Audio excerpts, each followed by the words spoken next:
Well, good evening, ladies and gentlemen. I am just another tinfoil hat. Welcome to my show. Before we get on to the show itself, I have to say a massive, magnificent thank you for 3,000 subscribers. When I first started this channel, there is no way I thought there would be 3,000 plus people that would tune in to listen to these weird stories and my bizarre ramblings on them. So, genuinely, thank you so much for, being there and tuning in and continuing to tune in.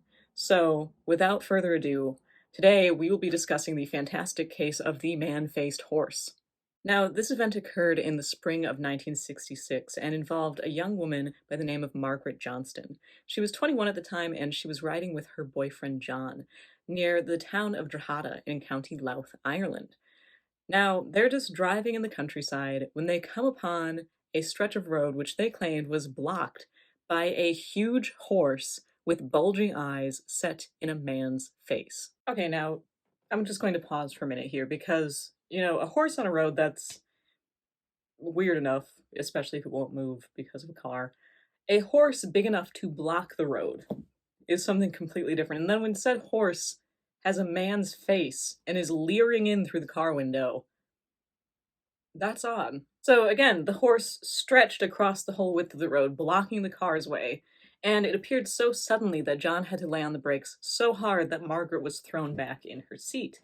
Now, unfortunately, there's really not a lot of details on this case because I would love to know, did the horse just kind of, manifest out of thin air, or was it just there around like a bend in the road? How did it quote unquote appear so suddenly that he had to brake that fast? But anyway, Margaret claims that she believed that she screamed, but as with many experiencers, she was simply so frightened that she's not sure if any noise actually came out. And she claims that both she and her boyfriend were just paralyzed with fear. So, as for a description of the man faced horse, it's pretty much what you would expect. It was the huge body of a horse with a man's apparently like really big head. So, it's not like a man sized head on this horse proportionately. It's a huge horse with like a giant man's head, with a lot of hair and again, bulging eyes just staring in at them through the car window. So they claimed that they sat there and the horse stood there for about 2 minutes when it suddenly vanished. Now, there is a well documented synchronicity with this case involving the nearby Rock House, and this was recounted in Janet and Colin Board's Alien Animals, where this particular place is known to be haunted. It's a haunted location as well as having the marks of horse hoofs on either a step or a window jamb, which can never come off, and even if the jam or step or whatever it is replaced, they just always reappear. Now, in addition to that, there is another incredibly bizarre synchronicity which I found. So, yeah, again, a mere 25 minutes away by car is the Cluckan Warrior Standing Stone, also known as Cuchulainn Stone, which is associated not only with the death of the mythic hero Cuchulainn, but also the death of his charioteer as well as his horse, Lia Macha, the gray horse of Macha. So it's kind of interesting that you do have these two horse-related pieces of folklore.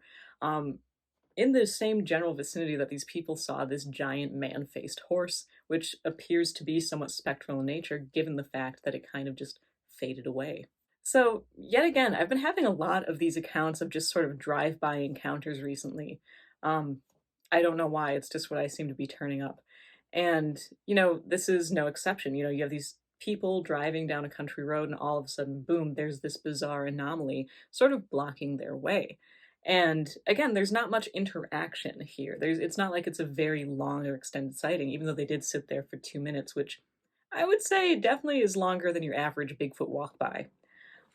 Yet again, in this case too, is the classic trope of the two young lovers in a car. Just so happens that this time the car was moving instead of parked on a lover's lane.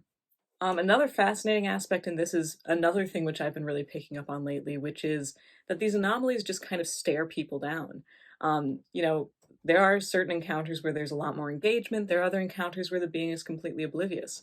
But I truly don't know if there are many things quite as frightening and unnerving as this complete anomaly, this very bizarre being, whatever it is, just looking at you. It just, there's something very eerie about that. It also seems kind of like, who is the experiencer in this situation? Who is the observer, if both parties are observing the other?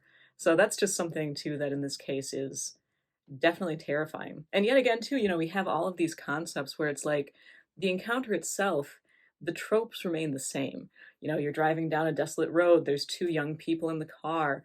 The being is just staring them down. It appears out of nowhere and then it vanishes out of nowhere. And you'll see this same pattern existing whether you're talking about ghosts, whether you're talking about UFO occupant encounters, whether you're talking about Bigfoot, man wolf, any sort of cryptid, or in this case, a giant man faced horse. So I think that again, this is just another example of how what we're actually seeing, what we're actually looking at, it seems to just, it changes based on, who knows, maybe the place, maybe the time, the people witnessing it. We don't really know. But the core of the experience seems to kind of follow some preordained path in a way. So if you enjoyed this episode on the bizarre man-faced horse, please like, and if you're new to this field of crop circles, go ahead and subscribe to see what weirdness the future may have in store. Till then, you can keep up with me on my free blog on patreon.com/justanothertinfoilhat. Till then, I am Zelia Edgar, signing off. Doing.